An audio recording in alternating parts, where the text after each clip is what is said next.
My name is Kamran Shezad. I'm from the Bahu Trust. Really, I want to spend a lot longer and talk to you about the role of faith, that faith plays in bringing communities together and bringing, tackling issues of both social and climate justice. I mean, there are other people in this room who are better placed to speak about this. I mean, we've got Chris Martin, who's a pioneer of starting the faith-inspired environmental movement in Birmingham, and there's Tokir, who's a very active outreach worker. And I know quite often when I sit around the table and you mention faith, others around the table say, "Oh, well, we don't want to be anywhere near this." And I think in some spaces we've been quite successful using faith. And why faith? Why is it important? 80% of the world's population identify with the faith. 80% of Birmingham identify with the faith. Oh, sorry. On top of that, I think some of the statistics from the United Nations Environment Programme globally, faith groups own 50% of the world's schools. They run 10% of the financial institutions. They own 8% of the planet's habitable land surface. You know, on top of that, there's 37 million churches, 4 million mosques. I'm sure there's more than that. Millions of other faith places. So it's not just about the theology and the scriptures. They also own assets that play a role in the kind of climate crisis that we're facing. So when I talk about 80% of the population, you know, there's also an issue that we have to tackle, because if we're all people of faith and we care for creation, then clearly we've lost our path somewhere.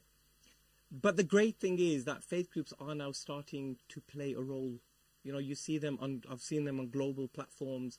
Footsteps in Birmingham is a great example of doing the kind of energy work, which I'm sure if we have time, Chris, if you can explain to everybody later, around making places of worship more energy efficient, making their congregation more energy efficient. But for us as a mosque in particular, one of the things I wanted to highlight, so we have 3 objectives. One was around modernizing our religious services so they're more relevant to people. The second objective is around doing the outreach to people. So we're not expecting people to come to the mosque, but for us to go out and provide them with community support.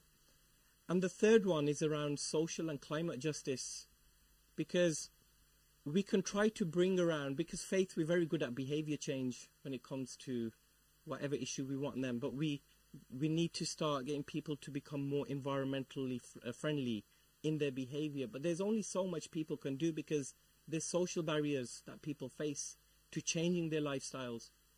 But where places of worship have a very big role to play is bringing about change on a systemic level, because they can influence governments. You know, the churches have they have seats of power. They can influence the council.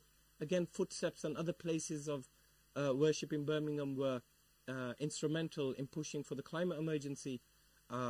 They can. I know whenever we want to threaten a councillor, we'll tell them we'll do a protest outside the office, and suddenly they're on board. So we have a responsibility to use that influence. And like recently, we're involved in the Balsall Heath retrofitting, which for a mosque is very unheard of to be involved in something like retrofitting.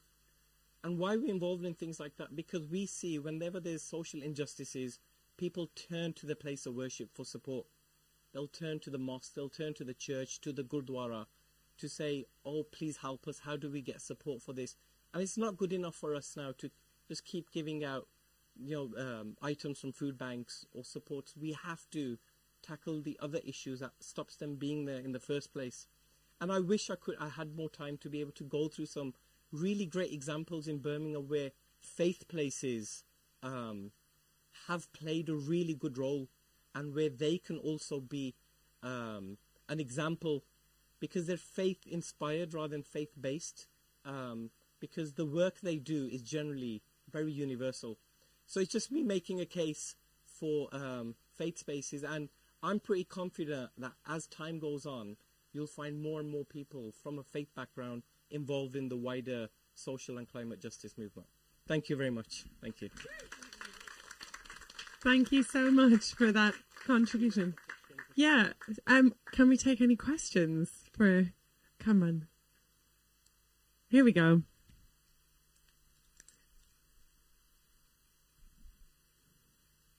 Thank you very much. Instead of saying question, I better say suggestion and congratulations.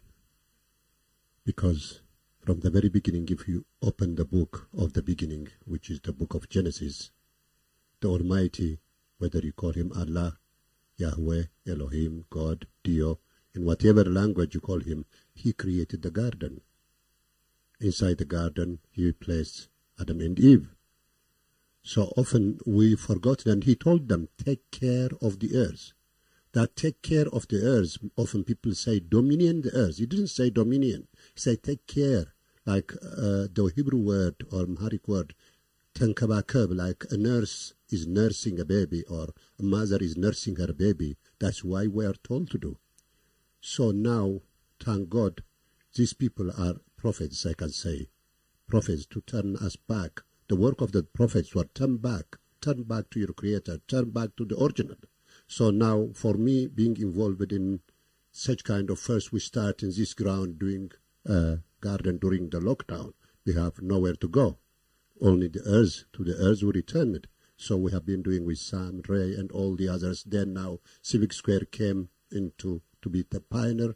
Now when today, yesterday, the day I've been here, churches here, church members, we don't need to put on our collars and go around boasting. So we need to kneel down, dig the earth, and help the people. And this is really now from the mosque, listening to my brother speaking like that. This is hopeful. I really am hopeful. Let us do it more. Let us do it wisely, think deeply, and act clearly. I'm just saying thank you for inspiring us. That's all I want to suggest. Thank you. Thank you so much. Any other questions or reflections or additions to that? Oh, so many. Oh, my goodness. Hello. Very interesting. I've been working with Abba, and then through him I got to know what was happening here. And it has been a vision. So all of a sudden, is this an answer to prayer of what the big man up there has shown? That after COVID, it's a wake-up call for all of us. That from Earth we came, and we need to make sure that we manage this world, this earth, for our own good. That is the responsibility of every human being, physically alive after COVID. So I believe that this is what the eye-opener is. That will catch the dream and move with it. Because there are two things that the human being does to ourselves. We're either cursing ourselves with what we say or do, or blessing ourselves with what we say or do. But this is the time we are blessing ourselves with Civic Square, and all that I've come to see here is a prayer come true. So let's push it as much as we can. And you see, when we have done that, the sages have been said that there's a heaven on earth and there's a heaven in heaven. But we are now starting to live the heaven on this earth to make it, which guarantees us the heaven in heaven. Thank you. Thank you. Does anybody want to dare follow any of that? Hi. That was very, very inspiring from everybody that's spoken so far. I don't mean to reduce this down, but I wonder if it's something to do with a faith group or the groups that have been spoken about previously being non-transactional spaces. So places where people don't feel they have to buy or sell anything, or places where they don't feel they have to do anything necessarily. They just need to sit in, like this. And I went to John's house, the open house, on was that Wednesday? Yeah. And there was a moment, so it was a recognised talk as such, and then it sort of disappeared and disintegrated into a sit-down, everybody chatting. And the thing that the day sort of stripped out and opened, and I think within that space people could then feel free to speak openly, and any hierarchies or, incorporated from transactions and such dissipated, and people felt that they could speak their mind. So I wonder if these sorts of groups just allow people to sit and be with other people, because I think making those connections are quite difficult in a world where people go to work, go and do entertainment things, come home, go to bed at a certain time with a certain app, and all that the sort of transactional, structured nature of our society means that we don't have those connections. So I wonder if there is a increasing space that's fulfilled by faith groups, these sorts of groups where nothing is expected necessarily of you. You're just allowed to be and be with other people. Thank you for that contribution. I think this has taken us somewhere that I'm so glad of. It's again, it's just building us up. Did you want to have a closing comment, Kamran? No, I'll just comment on that last point, because I think it's a very valid point, and faith isn't the tool, it's a tool in amongst so many other spaces. And I think faith groups are changing. We're going through a different generation. People question, like, my childhood, we were taught just to follow and listen. Now, my children are very different, for instance. They question a lot more.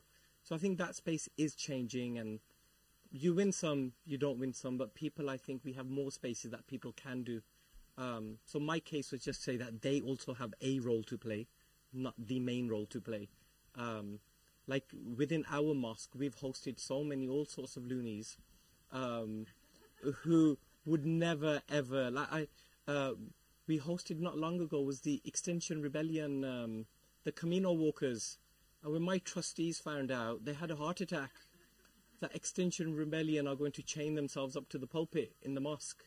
But it was a really good gathering, and when the local people saw them they got to me, they were all wearing the coats and all sorts. So that plays a role in changing the mentality of the people who also run these places. So I think slowly that space is changing, and it will take organizations like Civic Square and others that will start to, I think, change the roles of these faith spaces. And the more faith places are made to feel welcome, and vice versa, I think that will improve over time. Thank you very much. Thank you so much. A big round of applause for the surprise joy that was.